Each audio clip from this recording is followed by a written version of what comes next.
Je vais te classer les meilleurs endroits où aller vivre quand tu es entrepreneur et que tu veux développer ton business. Alors, on commence par Miami A-Tier. Miami, c'est incroyable. Tu as les meilleures connexions, tu as des putains de multimillionnaires, voire multimilliardaires. Tu as des gars qui sont coachs en ligne, tu as des gars qui sont même des restaurants de franchise. Bref, tu as les meilleures connexions à faire à Miami. Le seul problème, c'est que tu dois être prêt à être toujours en compétition avec les autres. Tout le monde réussit, tout le monde est bien. Là-bas, c'est la norme.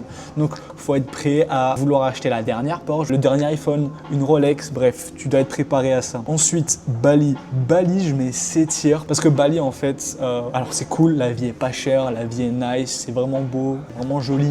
Maintenant, le truc, c'est que tous les entrepreneurs que tu vois là-bas sont en tongs et torse nu. Tu vas devenir plus rapidement un surfeur qu'un multimillionnaire. Ensuite, Dubaï. Dubaï S-tier. Dubaï, c'est Goal. Dubaï, c'est incroyable. En fait, là-bas, il y a zéro impôt, zéro taxe. Tout le monde est en Bugatti, tout le monde est intéressant. Tu n'as que des entrepreneurs. Tu as vraiment une vraie connexion entrepreneuriale. Donc là-bas, c'est vraiment super intéressant si tu veux développer ton business. Avoir sa propre villa délocalisée, être vraiment en dehors de la société, on va dire, temporairement pour grind, c'est incroyable. Si tu as les moyens de t'acheter une villa et t'excentrer pour développer ton business, c'est parfait. Ensuite, Moscou c'est A-tier aussi. Moscou c'est vraiment très bien, très sous-estimé, mais là-bas tu as tout, tu as les connexions avec des personnes super intéressantes. Tu peux tout simplement profiter de la sécurité du pays, il n'y a pas de crime comme à Dubaï, les gens sont ultra respectueux et tu n'as pas que des entrepreneurs, tu as aussi des endroits magnifiques pour découvrir l'histoire de ce pays et bien sûr si tu recherches une femme potentiellement là-bas ça peut t'intéresser.